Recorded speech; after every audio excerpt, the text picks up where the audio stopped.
Family ఆ కుటుంబం బ్యాలెన్స్గా ఉంటుంది. అలాగా నవీన్ గారు డైరెక్టర్స్ అందరినీ ప్యాంపర్ చేస్తుంటారు. మా రవి గారు ఫాదర్ లాగా చాలా స్ట్రిక్ట్గా ఉంటారు. బట్ అలాగని చెప్పి ఎవరిని వదలరు, మాతో ట్రావెల్ అవుతుంటారు.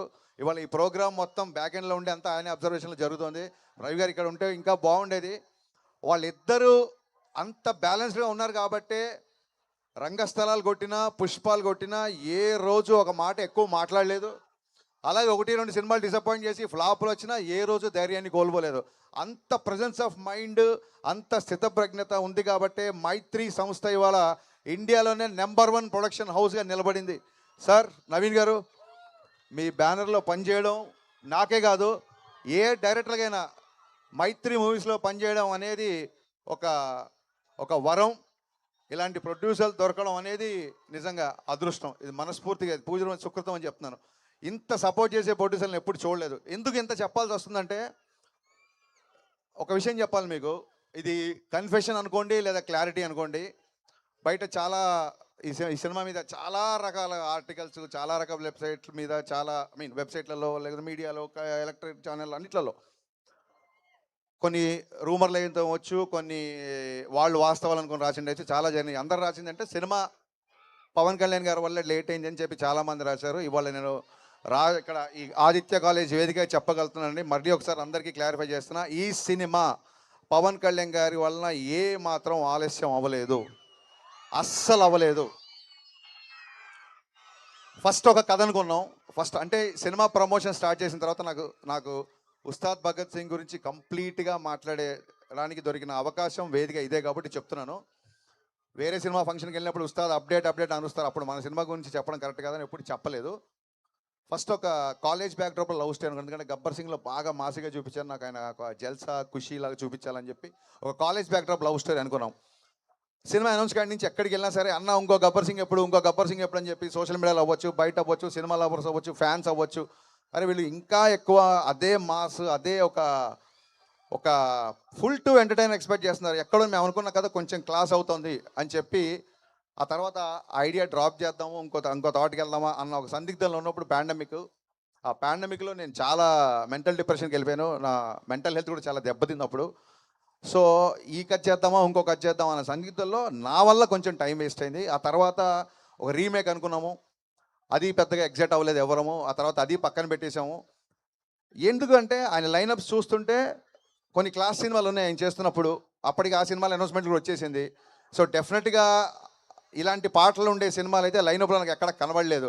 సో డెఫినెట్గా మళ్ళీ ఫ్యాన్స్ అందరూ మళ్ళీ చూసే సినిమా చేయాలి, కొంచెం లేట్ అయినా పర్లేదని చెప్పి మళ్ళీ మా టీం అందరం వర్క్ చేసి కళ్యాణ్ గారికి మళ్ళీ అనుకుని చెప్పిన తర్వాత అందరూ ఎగ్జైట్ అయిన కంటెంట్తో షూటింగ్ వెళ్ళేసరికి ప్రకృతి సహకరించి మరి గ్రహాలు తోడునే ఏంటో తెలియదు, ఇట్స్ నేచర్ తీసుకున్న టైం, అది సహజ సిద్ధంగా ఆ ప్రక్రియ ఇలా జరిగిపోయింది. ఇన్ఫ్యాక్ట్ పవన్ కళ్యాణ్ గారి వల్ల షూటింగ్ చాలా ఫాస్ట్గా అయిపోయింది. ఆయన మమ్మల్ని ఊపిరి ఆడనివ్వకుండా షూటింగ్ చేశారు.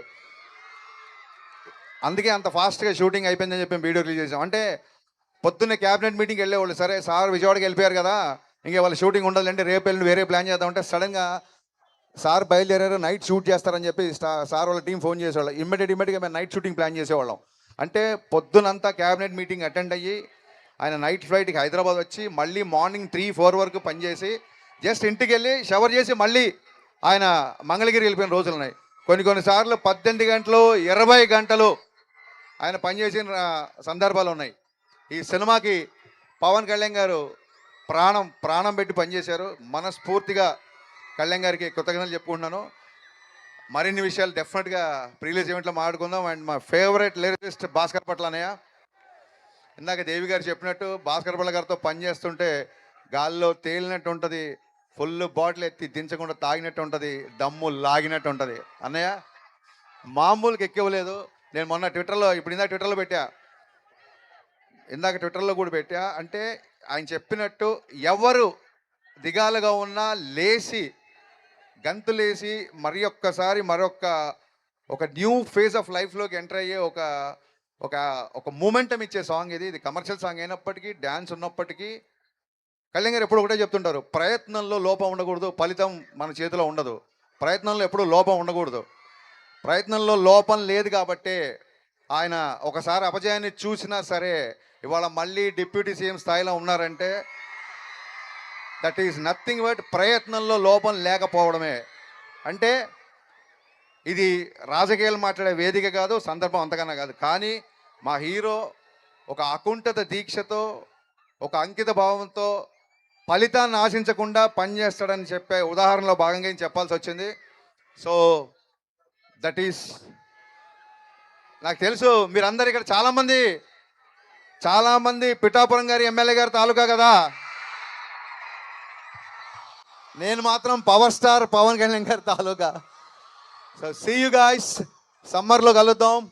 డేట్ ఫిక్స్ అవగానే మళ్ళీ చాలా గ్రాండ్గా అనౌన్స్ చేస్తాం. Thank you once again. ఆదిత్యతో ఉస్తాద్ భగత్ సింగ్ ప్రమోషన్ స్టార్ట్ అవుతున్నాయి. ఇక నుంచి అప్డేట్ల వరద చూస్తారు మీరు. Thank you all once again. Thank you so much. Love you. Step is the భూకంపం. Hey, dum dum dum. ఒక ఫోటో ఆప్స్, ఒక ఫోటో ఆప్ మీడియా, ఒక పిక్చర్. ప్రొడ్యూసర్ గారు, మ్యూజిక్ డైరెక్టర్ గారు, లిరిసిస్ట్ భాస్కర్ భట్ల గారు అండ్ హరిశంకర్ గారు,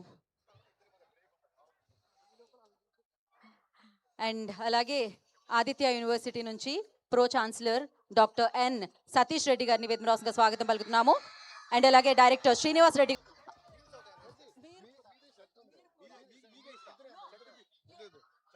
దిస్ కాంబో లైక్ క్రేజీ ఉంటుంది sir. Please అదేంటి ప్రొడ్యూసర్ గారు, ఓకేనా? పాట ముందు నుంచి ప్లే చేయండి అమ్మా. భూకంపం. Hey, dum dum dum.